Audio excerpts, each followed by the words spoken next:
vai fazer 30 anos que serve a Jesus, então já tem certificado de garantia, né?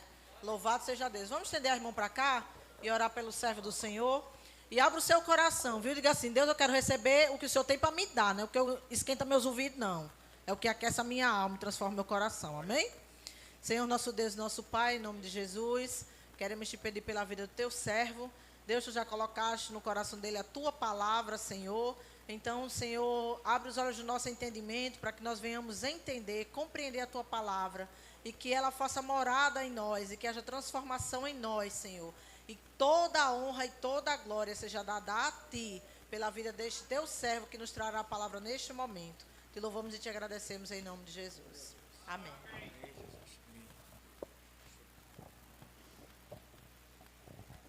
Glória a Deus. Quero saudar a igreja com a paz do Senhor. Amém. Louvado e engrandecido esse Deus maravilhoso. Eu ainda não tinha vindo aqui, não é motivo de alegria estar aqui. Pastor Gesso está de parabéns com esta igreja, né, a qual Deus entregou nas mãos dele. Não é a igreja do pastor Gesso, né, é a igreja do Senhor, né? Ele entregou só nas mãos dele para ele cuidar, mas está de parabéns, né? Agradeço também a ele, agradeço ao nosso irmão que nos convidou, porque, irmãos, é responsabilidade, viu? E eu quero já, diante da igreja, fazer duas perguntas que terminam em uma só, né? Em quem nós temos confiado? Ou em quem você tem confiado? Né? Vamos ver. Vamos abrir a Bíblia em 2 Reis, capítulo 18.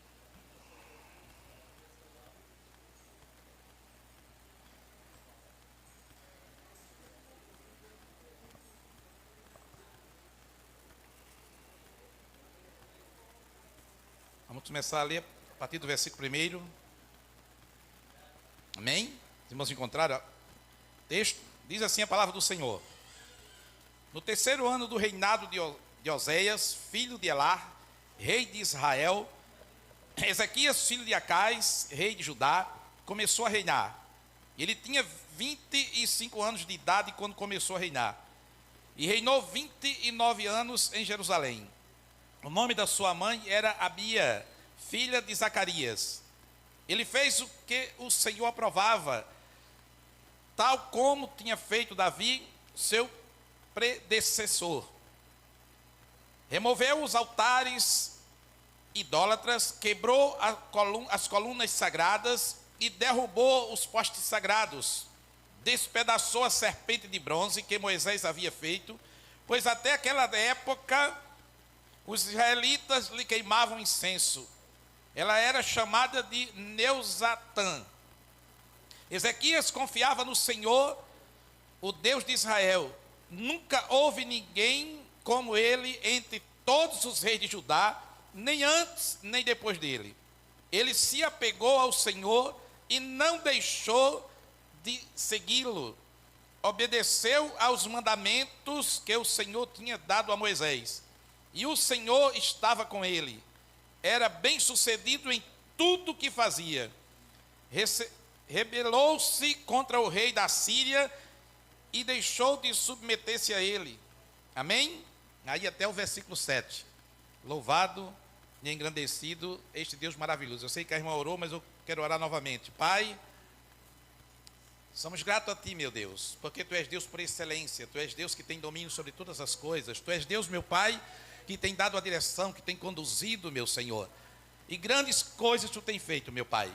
Deus, tudo é Teu. Assim diz, ó Deus, lá no Salmo 24, que céus e terra pertencem a Ti. A palavra é Tua, meu Pai, e esta palavra é a verdade, meu Senhor da glória. Esta palavra, meu Deus, ela nos exorta, ela também, ó Deus, nos repreende, e somos gratos por isso. Ela nos dá a direção, e que nesta noite Tu venha falar à Tua igreja. Tu venha, meu Deus, ó Pai, em nome de Jesus, conduzir, Pai, segundo a Tua vontade. Que Teu Espírito, meu Senhor, possa nos conduzir, porque eu não sou nada, meu Senhor, apenas vaso em Tuas mãos, meu Senhor da glória, para que possa usar segundo a Tua vontade e Teu querer, em um nome de Jesus, é que nós louvamos e agradecemos, amém, glória a Deus, Aleluia. Aí a pergunta, queridos, que nós fizemos, baseado no texto que nós lemos, em quem temos confiado? Né? Quem nós temos confiado? Quem nós individualmente temos confiado? Nós estamos aqui, né, todos juntos aqui, louvando, adorando esse Deus maravilhoso. Mas nós temos confiado? Né? Vamos ver o que é que a palavra de Deus nos diz. E a gente pode... Eu achei até interessante o irmão que ele fez aqui uma análise do que Deus fez e falou para ele, não é verdade? E nós precisamos disso, nós necessitamos disso. Então nós temos que colocar no nosso coração, é nós que temos que responder. Nós e Deus, não é responder para a igreja, não é responder para o pastor da igreja, não é responder para o ministério, o diácono, não, é a pessoa e Deus. Nós oramos coletivamente, mas nós precisamos entrar na presença do Senhor, muitas das vezes, para poder Deus falar para nós. Então em quem nós temos confiado?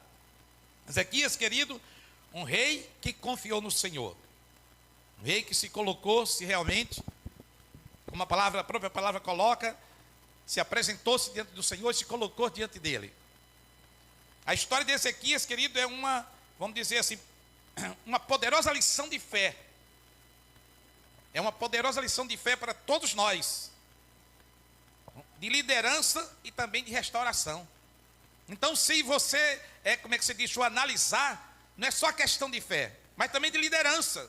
A história toda, ela fala também sobre liderança. Se você pegar 1 Reis, capítulo 18, capítulo 19, capítulo 20, se você for também lá para 2 Crônicas, ver, e for ver também a história lá em 2 Crônicas, você vai encontrar ali também, querido, ele falando sobre o mesmo rei, e também fazendo essa colocação. Por isso que eu digo que ela é uma questão de fé, uma questão também de liderança, para que nós possamos aprender e possamos também, querido, fazer restauração. E quando nós falamos de restauração, não é só a questão de restauração, querido, da igreja, uma coisa que precisa mudar, mas nós, nossa vida. E também, querido, o nosso ministério. Quando eu falo ministério, eu não estou falando aqui do ministério da igreja, eu estou falando individualmente, cada um de nós, como servo do Senhor, que temos ministério diante do Senhor. Porque às vezes as pessoas confundem, né, pastor? Pensando que ministério, muitas das vezes, é o quê? Ministério só é um ministério físico, aquele que é o ministério. Não, Deus lhe deu um ministério. Quantos eu não vi aqui na frente, louvando, adorando? Até as crianças também aprendem. E através disso, Deus dá um ministério para elas. O povo estava, querido, afastado de Deus. O império assírio representava uma ameaça constante. No entanto, Ezequias se destacou como um rei que confiou no Senhor e promoveu um grande avivamento nacional. Então veja aí que envolve tudo, né? Ele promoveu um grande avivamento nacional. Não foi só simplesmente na vida dele ou da família dele. E o povo estava vivendo em situação difícil. Nós estamos vivendo em que situação hoje? Se falarmos espiritualmente, que situação estamos vivendo? Glória a Deus. Sabe por que eu estava dando glória a Deus pelo pastor e pelo ministério da igreja? Porque algumas igreja, não é congregação, que a gente tem visitado e tem ido, irmãos, são poucas pessoas que estão adorando e estão buscando ao Senhor. Então eu dou glória a Deus por isso. Primeira coisa que nós vemos aqui, queridos, Ezequias restaurou a adoração verdadeira. 2 Reis, capítulo 18, versículo 4, ele restaurou a adoração verdadeira. Israel não estava adorando. Os reis que antes, a própria palavra de Deus diz que os reis que antes de Ezequias, e os reis, eles não tinham esse compromisso de adoração, de adorar o Senhor, de cumprir aquilo que a palavra de Deus, irmãos, que tinha colocado para eles. Ou seja, querido, Moisés tinha deixado tudo escrito ali, mas o povo havia se esquecido de adorar o Senhor. É por isso que nós temos que fazer uma análise em nossas vidas. Temos que analisar em quem nós estamos confiando. E quando nós falamos de adoração, querido, não é oba-oba não, é adorar o Senhor verdadeiramente. É buscar Ele verdadeiramente, é estar em sua presença, é sentir a presença dEle, é transmitir também E, querido, a palavra do Senhor para aqueles que estão perdidos, que estão necessitando. E a Bíblia diz que Ezequias fez isso. Quando ele começou a reinar, ele abriu as portas do templo e restaurou. Ele convocou os sacerdotes e levitas para se purificarem e purificarem também a casa do Senhor. Ele fez uma restauração, meu querido, da Páscoa e retornou ao culto como da lei de Moisés, porque não tinha mais culto. E se nós analisarmos a lei, a palavra de Deus disse que era para isso ser feito constantemente. É que nem a ceia do Senhor. Todo mês nós celebramos a ceia do Senhor com a memória a Cristo, não é isso? E a Páscoa, irmãos, eles deveriam celebrar, mas eles não estavam fazendo isso. Ou seja, eles não estavam nem adorando. O templo estava abandonado. E quando o rei assumiu, ele fez o quê? Ele primeiro fez uma restauração, querido. E muitas das vezes nós precisamos fazer uma restauração na nossa vida. Precisamos fazer uma restauração na nossa casa, no nosso ministério, no meio da nossa família. Você sabe por quê? Porque nós estamos vivendo em tempos difíceis. Se você acha que o tempo está fácil, então, querido, você tem que fazer uma análise na sua vida. Porque os tempos estão difíceis.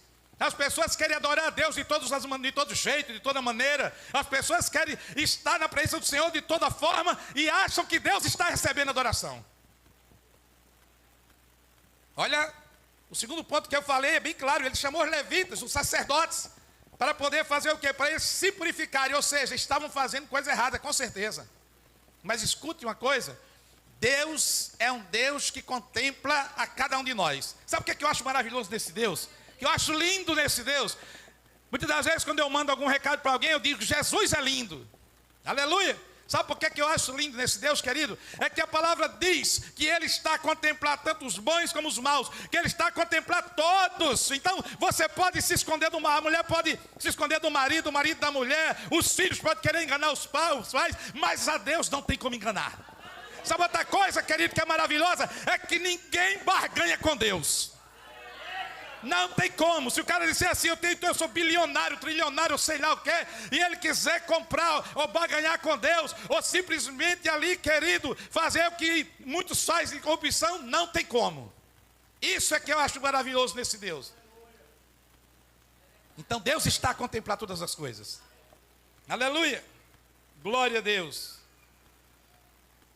E quando a gente fala que isso é para a liderança, irmão, porque Deus está procurando líderes crentes realmente, que estejam dispostos a restaurar a adoração verdadeira, mesmo em tempo de crise espiritual. Deus está procurando líderes que queiram restaurar a adoração verdadeira, mesmo em tempo de crises espirituais. Sabe por quê? Porque a crise é espiritual para nós que estamos aqui, mas para Deus não. Se descer na presença dele, se colocar diante de Deus, Deus vai agir. Deus vai mudar. Deixa eu te dizer uma coisa. Uma certa vez nós estávamos ensaiando para a cantata na igreja de Igapó, no ano de 96, e irmãos, estava dando tudo errado. E nós começamos a orar, né? A presbítera Rita, que é lá hoje do Vila Paraíso, e nós vamos orar. Não tem outra coisa, minha irmã, temos que orar. E vamos orar. E criamos uma equipe para orar. E começamos a orar, irmãos. E sabe o que é que Deus fez? Teve que haver restauração no meio daqueles que estavam participando da cantata. Tinha um adultério no meio, querido, e uma fornicação. E as pessoas estavam no meio. Como que Deus pode operar no meio de um negócio desse?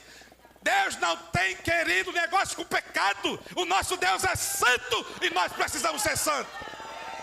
E foi isso, querido, que o profeta, foi isso que o rei viu. Os levitas precisavam se consertar. Os sacerdotes precisavam também se consertar. E precisavam consertar a casa do Senhor. Então muitas das vezes Deus quer isso para poder operar. Aí Deus opera. Aleluia. Agora, meu querido, se tem pecado, Deus não opera. Deus não opera. Aleluia. Devemos examinar nossas próprias vidas e reabrir as portas do templo que possa ter sido fechada pelo pecado ou pela negligência. Isso aqui eu estou falando do templo, eu estou dizendo é nós. Somos templo e morada do Espírito Santo de Deus. E não podemos negligenciar, querido. O que é que o apóstolo Paulo diz? ao rei Agripa, sendo interrogado, sabendo que morreu, o que é que ele disse? Eu não sou desobediente à visão celestial. Está bem claro lá, meu querido. Ó rei Agripa, eu não sou desobediente à visão celestial. Querido, Deus te chamou, foi para fazer diferença. Foi para fazer a diferença, não foi para ficar do mesmo jeito, não. Deus nos chamou para fazer a diferença. A diferença no meio da família, a diferença, querido, no meio dos amigos, a diferença lá no trabalho, na escola, a diferença na igreja, a diferença na sociedade, a diferença aonde nós estivermos. Não foi para a mermice que Deus nos chamou, ou para nós ficarmos do mesmo jeito, não. Para fazer a diferença. Aleluia. Glória a Deus. Glória a Deus. Quando Deus me chamou, eu perdi tudo. Embora eu seja cursado em algumas áreas profissionais, mas eu não tinha como fazer, o carro me convidava nem para fazer uma calçada. E eu, como mestre de obra, eu fazia no obra, não tinha nada. Sabe por quê? Porque Deus tinha um negócio. Sabe o que é que eu fui ser? Zelador de igreja. Zelador. Sabe o que é que Deus falou para mim? Quando abriram a porta para eu ser zelador, eu digo, tá vendo que eu vou ser zelador de igreja, rapaz? Tá lavando banheiro, limpando o chão, passando, que conversa. Eu tenho profissão, eu sou cursado em elétrica, eu sou cursado em hidráulica, eu faço uma casa do zero, ou com meu primeiro andar e tudo, eu vou agora. Aí chega um pastor, olha para mim e diz assim, aproveite a oportunidade que Deus está lhe dando. Aleluia! Glória a Deus. Sabe o que acontece? Aí veio uma irmãzinha lá do Rio de Janeiro pregar no ciclo de oração. Aí olhou para mim e disse assim, quando terminou o culto, eu estava já zelando a igreja, terminou o culto, ela me chamou, senta aqui na frente, era banco na igreja lá de Igapó na época. Mandou-me sentar e disse assim, olha, escuta o que é que eu vou te dizer. Sabe o que é que Deus está dizendo para você? Você vai passar uma luta tão grande que só a misericórdia dele para você escapar dessa luta. E eu abracei aquilo. Aí Deus me deu 1 Coríntios capítulo 10, versículo 13. Não vem tentação sobre o homem a não ser humana, mas fiel é Deus que não vos deixará ser tentado além do que possais resistir, mas com a tentação dará o escape. E eu não sabia o que era o escape de Deus, mas escuta, meu filho, você tem que abraçar aquilo que Deus está lhe entregando. Deus entregou a Ezequias o reinado e ele abraçou aquele papel de rei ali, meu querido, para fazer a diferença. Sabe quando foi que eu vim saber o que era o escape de Deus? 1 ano, 14 meses depois, quando eu deixei de ser zelador. Que eu fui lá para Golandim, onde eu hoje estou pastoreando. Quando eu cheguei lá, um dia eu estava orando. E Deus disse assim, meu filho, sabe qual foi o escape que eu te dei? A chave da minha casa. Oh, glória! Sabe por quê? Porque eu era zelador, irmãos. Quando as coisas apertavam, eu corria para dentro da casa do papai, me ajoelhava, passava 2, 3 horas, 4 horas de joelho orando. Não me levantava, era glória a Deus, aleluia, glória a Deus, aleluia. E mais nunca Deus deixou faltar a chave. O escape de Deus. Vamos para o segundo ponto, querido. Ezequias confiou em Deus diante das ameaças. Eu não sei qual é a ameaça que você tem enfrentado. Sei lá no seu trabalho, sei lá onde você mora. Mas escuta uma coisa.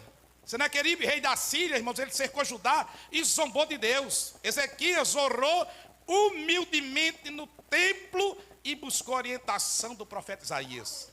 Aleluia! Vamos juntar as duas coisas aqui. Às vezes as pessoas zombam de Deus, não é verdade? A gente pregando o evangelho, às vezes zomba de Deus. Eu já tive um convívio com pessoas, eu fiz uma viagem para fazer um serviço, que 2 camaradas que foi comigo eram incrédulos mesmo. Daqueles incrédulos mesmo. Sabe o que é incrédulo? Que ele olhava para mim e dizia assim, crente é uma peste. Mas sabe por que ele dizia isso para mim? Porque todo canto que eu chegava, aparecia um crente para me ajudar. Oh, glória! Fui para Recife, foi a primeira vez que eu fui para Recife. Todo canto que chegava, aparecia um. Aí ele olhava para mim e dizia, rapaz, crente é uma peste. Onde esse homem vai ter um crente? Eu digo, glória a Deus! Glória a Deus! Agora escuta uma coisa, o segundo ponto aqui interessante que a palavra de Deus diz, que ele orou no templo e buscou orientação do profeta Isaías. Agora escute, meu querido, aonde é que você tem buscado orientação? Hein? Onde é que você tem buscado? No YouTube? No TikTok ou no Facebook ou em outra rede social qualquer? Porque tem muita gente buscando, irmãos, ali nas redes sociais, orientação. E às vezes, querido, quando chega na igreja é para dar trabalho ao pastor. Me perdoe, mas muitas vezes é isso. Não estou aqui dizendo que alguém está desse jeito, pastor, mas eu já vi dessa forma. Por quê? Porque não busca orientação na igreja onde está. Que eu garanto que aqui na igreja tem palavra.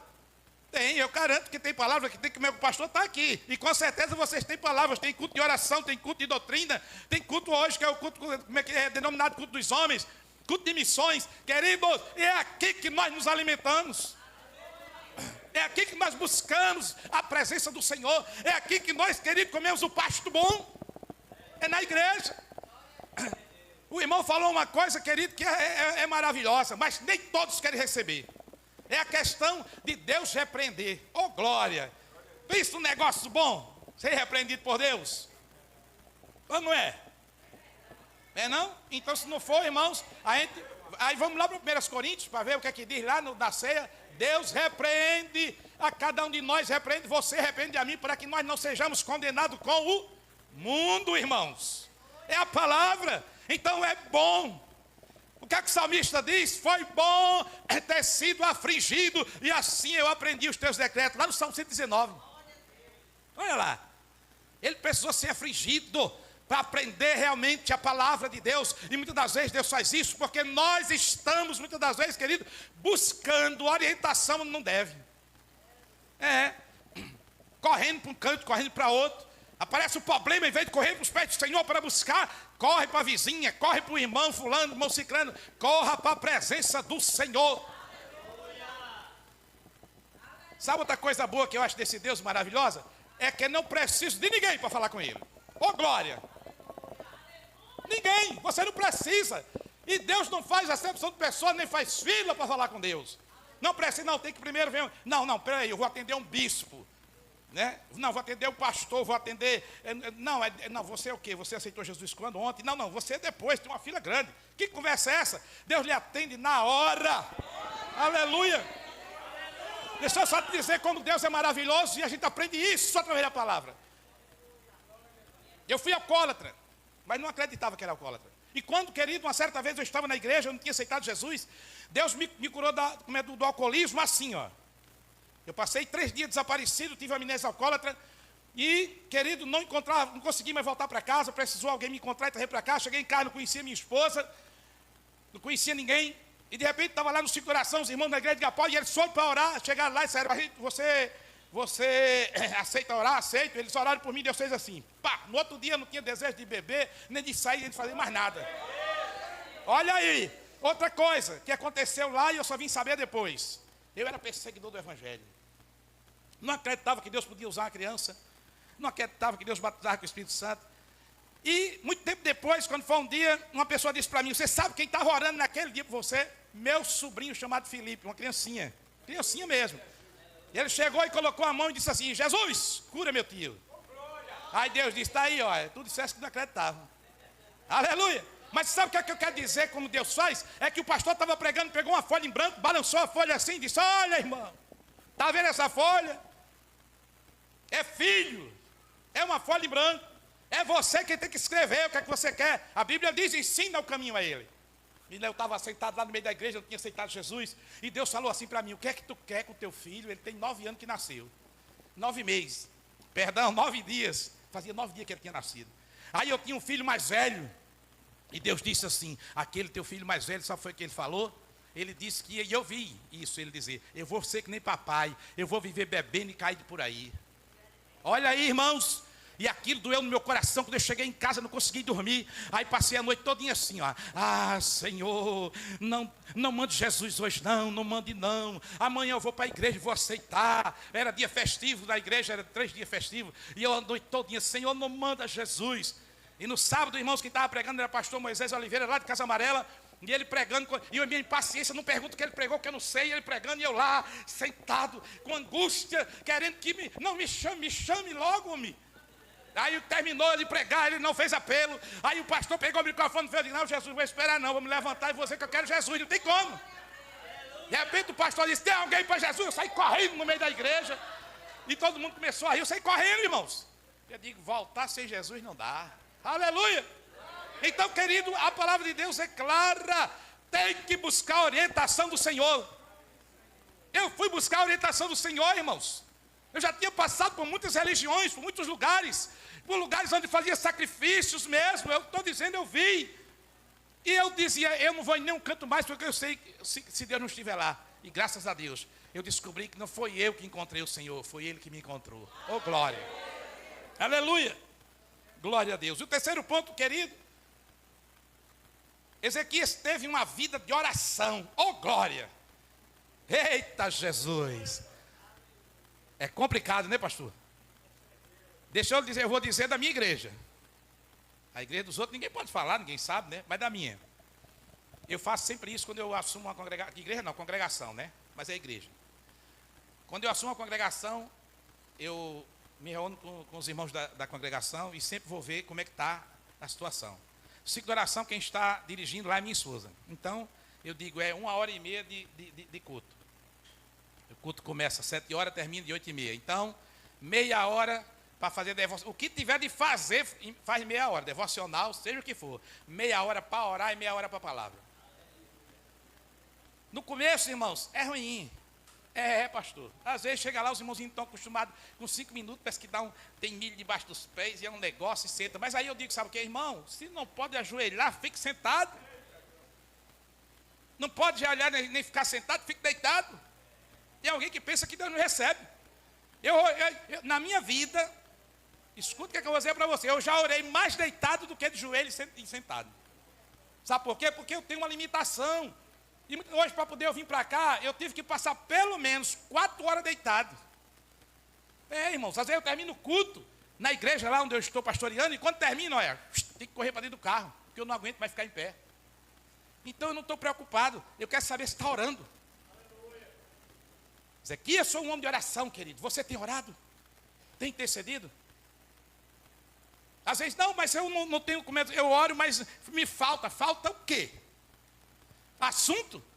Olha, tanta gente aqui nessa igreja, se você pegar pelo menos 20 nomes de pessoas aqui para orar por ele, eu vou te dizer uma coisa. Você vai passar a noite orando, vai amanhecer o dia. Só orando. Se você pegar a sua família para orar. Individualmente, apresentando, Senhor, olha, fulano, Jesus, chega. Você pega o outro e começa a apresentar. Aí você sabe o que acontece? Depois você vai lembrar que não orou nem por você ainda. Irmãos, quando nós se colocamos para orar, para buscar o Senhor, eu digo porque foi isso que eu aprendi. Foi esse escape que eu tive, de entrar na igreja e orar. Às vezes as irmãs chegavam para ir para o clamor do meu dia. Eu já estava lá, olha, há muito tempo. Mas eu digo a vocês, sempre Deus... Quando eu disse a vocês que Deus disse que eu ia passar uma luta tremenda, né, de 14 meses, foi luta, irmãos. Mas teve tanta vitória no meio dessa luta, porque tem vitória. Se o cristão tiver só vitória, ele não ora. Mas se ele tiver luta, ele ora. Aleluia. Glória a Deus. E quando a gente fala em oração, eu queria dizer uma coisa para vocês. Não fuja para aquilo a qual Deus te chamou. Viu, meu querido? Porque eu tentei. Eu pastoreei 10 anos no interior. Quase 7 anos em Bento Fernando, depois João Câmara, como pastor. E eu, quando vim para Natal, eu tive tive um problema de enfermidade. Quando eu vim para Natal, eu resolvi não pastorear mais. Escutei o que é oração. Não vou mais pastorear. Comecei a ganhar, há 13 anos atrás, 4 mil reais por mês. 13 anos atrás, R$1.000 por semana. Era uma condição muito boa. Com direito a combustível, com direito a alimentação. E eu digo, não vou pastorear mais não, tá bom demais. Eu ganhava, como é que se diz? Eu digo, não, tá bom demais. Sabe o que acontece? Passou 6 meses e Deus olhando assim, dizendo, não vai querer voltar. Aí só vai para o culto agora no domingo. Só ia para o culto no domingo, 6 meses. Um dia eu lavo o carro, quando eu termino de lavar o carro, irmãos, que eu pego a flanela para enxugar o carro. Aí sabe o que é que eu digo? Eu digo assim, sabe o que Deus fez? Deus pegou só o dedo dele e fez assim, ó, na coluna. Eu caí na mesma hora. Precisou ser socorrido. Mas aí vamos lá, vai para o médico, vai para outro. Aí o que acontece, meu querido?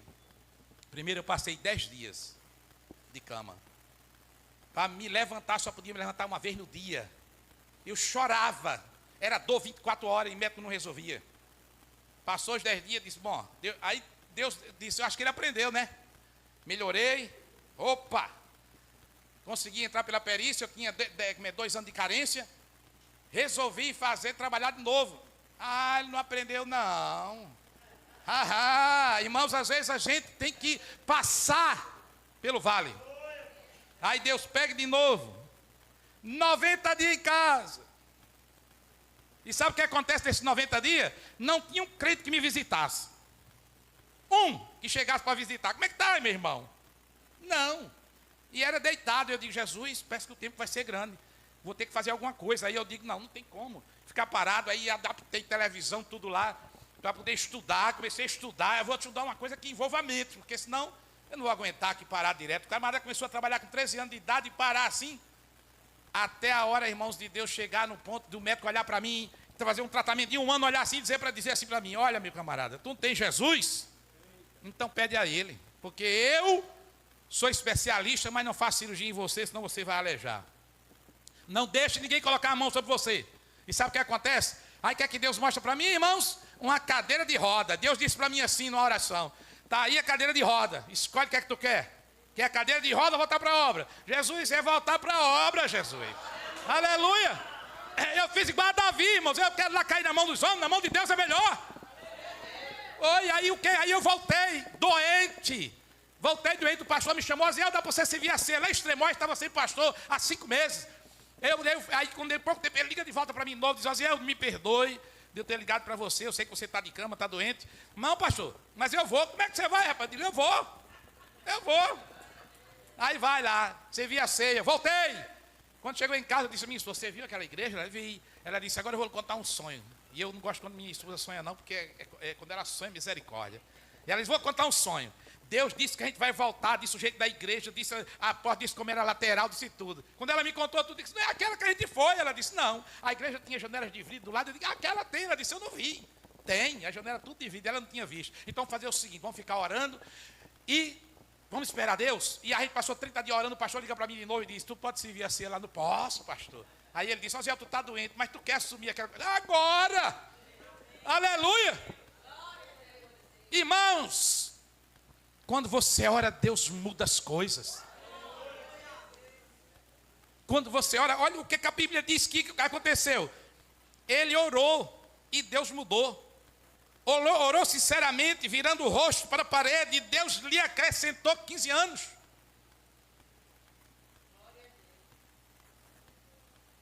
Se eu perguntar se alguém aqui tem crédito no banco, né? No banco, nem que seja R$1, talvez até tenha, porque hoje tem banco de toda qualidade. E no céu você tem crédito? Hein, irmãos? No céu você tem, porque Ezequias tinha crédito. Irmãos, nós temos que orar. As tempestades se levantam, mas a gente tem que orar. Não espere Deus colocar você na boca da baleia, não. Para poder você abrir a boca e pedir socorro. Ore antes. Você sabe qual é o hábito que nós temos? Eu estou colocando no meio também, na condição. Qual é o hábito que a gente tem? Muitas das vezes, é que a gente quer alguma coisa, aí vai e faz. Não ora antes. Depois que acontece, que vem a tribulação, a gente vai pedir a Deus socorro. Não é isso, muitas das vezes? Às vezes a gente era para fazer antes. Senhor, eu posso fazer esse negócio. Né? Isso envolve tudo, irmãos. Seja a vida sentimental para os jovens, casamento. Né? Sabe o que é que eu digo para os jovens da igreja? Irmãos, se vocês querem casar, aí não, pastor, eu estou namorando, fulano. Amém. Então começa a pedir a Deus para dar para você olhos de turco. Que é aqueles olhão assim, ó. Mas por quê, pastor? Para você ver tudo enquanto está namorando. Enquanto está noivando. E depois, pastor? E depois você vai ter olho de chinês. Não pode ver mais nada. Casou, não pode ver mais nada. A Bíblia é clara aqui, casou, meu irmão. Tem que ter olho de chinês, mas tem que ver, irmãos. Então, isso eu estou falando no caso de jovens, ou pessoas que estão querendo se casar. E no caso da vida nossa também. Tudo que a gente vai fazer é melhor apresentar a Deus. Preste atenção na palavra da Bíblia. Se os reis, quando eles iam para a batalha, quando eles apresentavam a Deus, o que acontecia? Mesmo assim, são nós, e servimos ao mesmo Deus. A Bíblia diz que Jesus ontem, hoje e eternamente é o mesmo Jesus. Não mudou. Aleluia. Glória a Deus. Mas, querido, escuta aqui uma coisa, para a gente já concluir. O 4º ponto, querido, é um alerta um orgulho quase arruinou o legado de Ezequias, né? Quase arruinou. Após a cura, Ezequias recebeu emissários da Babilônia, né? E depois ele fez o quê? Ele resolveu apresentar todos os tesouros que ele tinha. Vamos ver o que é que isso aqui serve para nós. Se tu está pedindo alguma coisa a Deus, te prepara, Deus te dá. Está orando, está clamando. Agora depois você não pode se orgulhar não, irmãos. Seja o que for. Porque se você olhar a palavra, Deus abomina. Precisamos continuar do mesmo jeito, fazendo as mesmas coisas. E às vezes, Deus não nos concede porque Deus nos conhece. Aleluia! Às vezes nós pedimos, clamamos, apresentamos, colocamos diante dele e Deus não concede. Sabe por quê? Porque Deus te ama. Ele sabe que se muitas das vezes te entregar nas tuas mãos, vai estragar o que ele já deu. Muitas das vezes pode ocorrer isso. Então a gente tem que ter cuidado. Já imaginou o camarada que pede, eu quero um carro Jesus, e eu quero um carro para ajudar na obra, e eu quero um carro Jesus, porque eu vou até dar carona para os irmãos. E eu conheço casos de camarada que fez essa petição. E uns que estavam na congregação, me pediu algo e disse, quando eu for embora vai ficar lá. E ele levou. Mas também não prestou, mas nem para ele, nem para ninguém. Quando eu e minha esposa viemos para cá, eu estava com a moto e eu cheguei, no meio, eu orei lá onde eu estava e eu disse, Senhor, quando eu chegar em Natal, eu não quero andar de moto. E quando eu cheguei aqui, foi a primeira coisa que eu fiz. Vendi a moto para comprar todo o madeiramento e o telhado da casa que eu estava construindo. Embora passou 1 ano e 6 meses lá guardado enquanto eu terminava a casa. E passei mais de 1 ano sem carro. E eu orava e dizia, Senhor, tu sabes que eu preciso. Então, tem outra coisa. Não quero que o meu carro, Senhor, alguém me chegue para pedir um favor, pedir um socorro, alguma coisa, e eu não tinha combustível. Não tem como, Jesus. Eu já vi isso, não tem. Eu não quero, tem que ter. Alguém peça uma ajuda, Senhor, e eu não podia ajudar. Não, então eu não quero um carro. E graças a Deus, 11 anos que o Senhor deu o carro, irmãos, a gente não tem. Até pessoas, uma vez, eu ia para o trabalho e o camarada está lá, no meio da rua, o filho dele, por favor, ajude meu pai. Ele caiu lá no banheiro. E eu pedi para esse homem aí, ele disse que vai trabalhar e não pode. Disse, não, eu levo. Eu ia trabalhar, ele disse, não, eu levo, vamos para o hospital. E quando ele trouxe, colocou ele dentro do carro, pastor, que eu olhei para ele, eu digo, esse camarada vai morrer. E ele morreu antes de chegar no hospital. Mas eu fiquei calado, o filho dele estava do meu lado. E quando chegou lá, a médica chegou para mim e disse, ele está morto. Mas a gente, vamos ver o que a gente pode fazer, se pode fazer alguma coisa, né? Aí ele sabe, foi com uma pessoa disse para mim, Deus me livre, botar um camarada e morrer dentro do meu carro. Eu digo, larga de ser besta, rapaz. Tu pode morrer tu mesmo dentro do teu carro. Então a gente tem que ter cuidado, irmãos, do que Deus está nos dando. Não podemos ser orgulhosos. E eu quero concluir, querido. Ezequias, querido, não foi perfeito, mas foi fiel. Viu? Ele não foi perfeito, mas ele foi fiel. É a palavra de Deus que diz. Ele buscou a Deus, liderou reformas espirituais, confiou no Senhor diante da guerra e teve uma vida de oração. Se você ler do capítulo 18 ao capítulo 20, você vai ver na história de Israel, na Bíblia Sagrada, eu não vi isso ainda, a não ser aqui com Ezequias. Deus mandar um anjo e matar 185 mil soldados. Oh, glória! Tem gente que diz, não, isso é nada, rapaz. Isso é verdade, eu creio em Deus. Eu creio na palavra.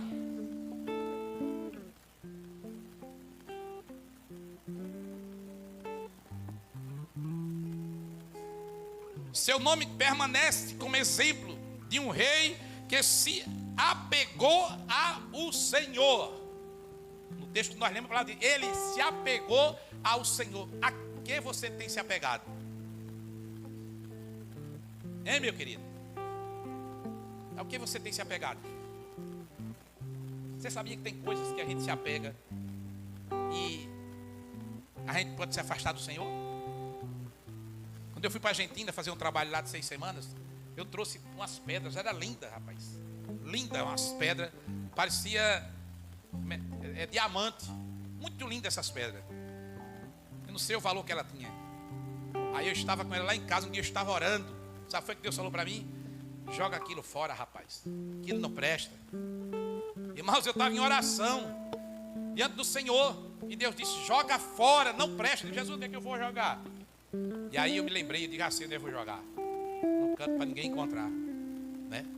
Porque, querido, tem coisas que a gente se apega e que impede a nossa vida espiritual, impede o nosso crescimento, impede nós estar na presença do Senhor. E quando eu falo coisas, é coisas que o mundo está oferecendo de todas as formas. Então, que você possa se apegar ao Senhor. Esse é, como é que se diz o que a palavra de Deus diz, que Ezequias fez, se apegou, se apegue ao Senhor. E sabe o que é que vai acontecer? Você vai ser bem sucedido como Ezequias foi. Deus vai lhe abençoar grandemente. Você vai fazer a obra de Deus com intrepidez, com ousadia.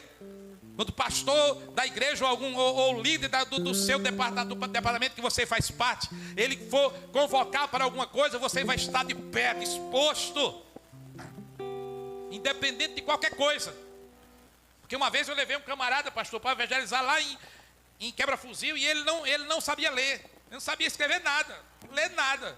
E ele ficou muito preocupado. Eu não tenho dentro do carro, eu estava pastoreando os Tremóis e levamos. Sabe o que aconteceu, pastor? Ele disse, pastor, eu tenho que ficar com o senhor. Eu não sei ler. Já pensou se eu estou mais outra pessoa num grupo evangelizando lá na hora e o camarada manda eu ler a palavra? E eu disse, não preocupe não, meu irmão. Deus é fiel. Quando chegou lá, a primeira coisa que o pastor fez, disse, eu vou levar ele comigo. Mas aí eu alertei o pastor. Cheguei para ele, pastor, embora ele esteja com a Bíblia, mas ele não lê nada. Ele disse, não se preocupe não. Foi o seu irmão evangelizar. E a gente passou, no caminho já tivemos uma surpresa. Chegamos lá, os caras estavam abrindo a arma, estavam municiando a arma. E ele já ficou assustado, mas os outros, não, vamos embora, não se preocupe não. Quando a gente ia para a igreja ainda para sair para evangelizar. E quando chegou do evangelismo, sabe o que aconteceu? Esse irmão vinha radiante, uma coisa linda, olhando assim, eu digo, meu Deus, aconteceu alguma coisa, né? E quando ele chegou, ele não disse nada na frente dos irmãos, né? A gente entrou no carro para voltar lá de noite, quando terminou o culto, e ele disse, pastor, quando o senhor for evangelizar, me leve. Aleluia! Tinha aceitado Jesus há pouco tempo. Me leve. Eu digo, por quê? Porque, pastor, pense numa coisa boa. Eu cheguei lá, não sei ler não, mas o pastor disse, irmão, você vai orar pela família. E eu orava. Você vai fazer isso, e eu fazia. Então, você pode até não saber ler. Eu não sei se tem alguém que não saber escrever, mas Deus tem um lugar para você. Se apegue a Ele, porque Deus vai lhe usar em o nome de Jesus.